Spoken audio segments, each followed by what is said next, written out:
There's another project that I want to talk to you about.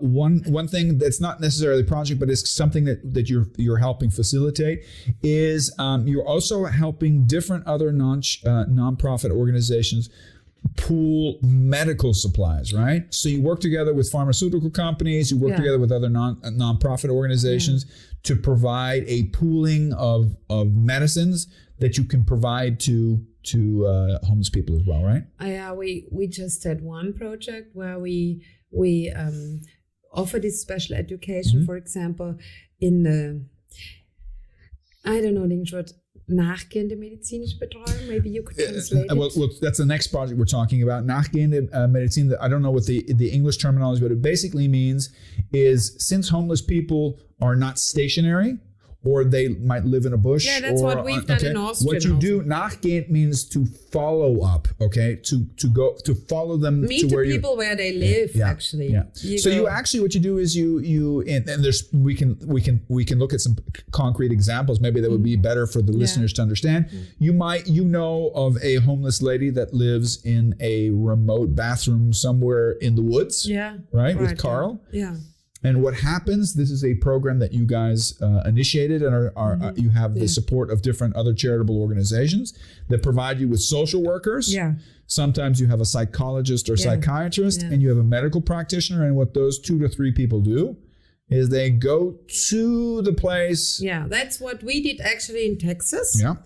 But what's new in Austria is that we cooperate very closely with the social workers. So the street workers are those who call us.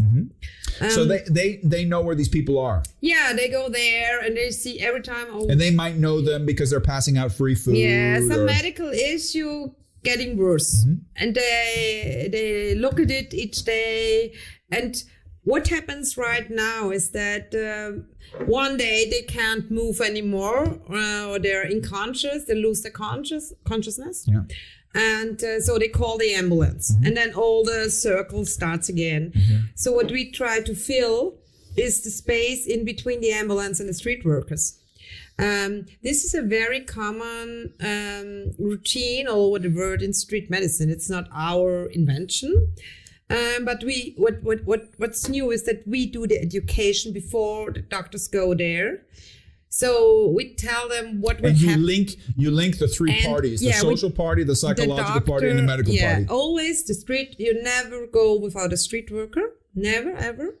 That's the first rule. Well, probably also because one of the big issues that you have with homeless people, for example, that are some might reside in a bush or in some abandoned building. Trust issue. Is some of these people have high issues of mental health and disassociation, and the only way to come anywhere close to them so they can actually treat them is to build trust, relationship. And the street workers, they are known by the people, and they usually give them food or backpacks or whatever they need. Let me, because I know that we've only been able to even touch the surface of what street medicine means, but let's use this as a concrete example. I remember some of the very, very distinct stories that you tell what do you do when you walk up to somebody that you meet for the first time?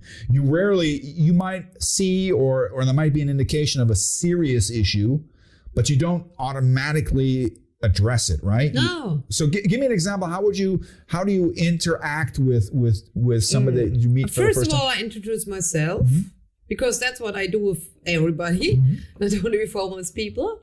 And I introduce myself and ask them for their name. And I'm a medical doctor and maybe I can help you. These guys, the street workers, they brought me because they maybe thought that I could be useful for you in any way.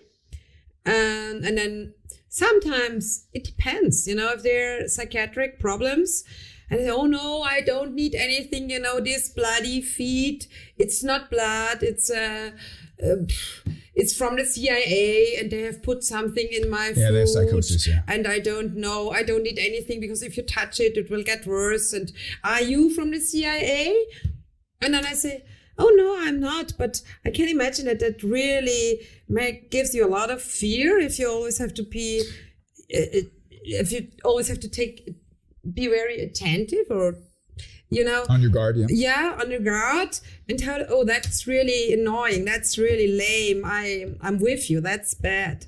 And they say, oh yeah, that's really bad. And then, you get in the discussion and they tell you. So and then you use the classical strategy. By the way, there was a very interesting, I think, I'm trying to remember the person who wrote the book, a very well-known book that talked about hidden phenomenon. And one of the hidden phenomenon was that many, many years ago in the United States, they found out they did a study on patients, and it was insurance companies that were paying the study.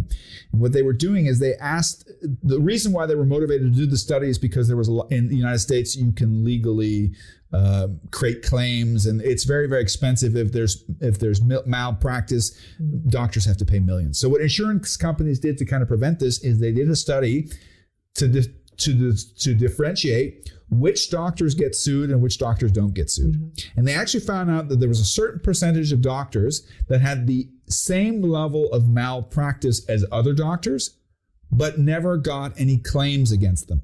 Mm-hmm. And they were very interested in, they said, well, what are they doing differently? What do you think they did differently? I know you do this in your practice. They had to trust the people. They spent on average 5 to 10 minutes more talking to their patients during the interaction. Yeah. Yeah. Okay.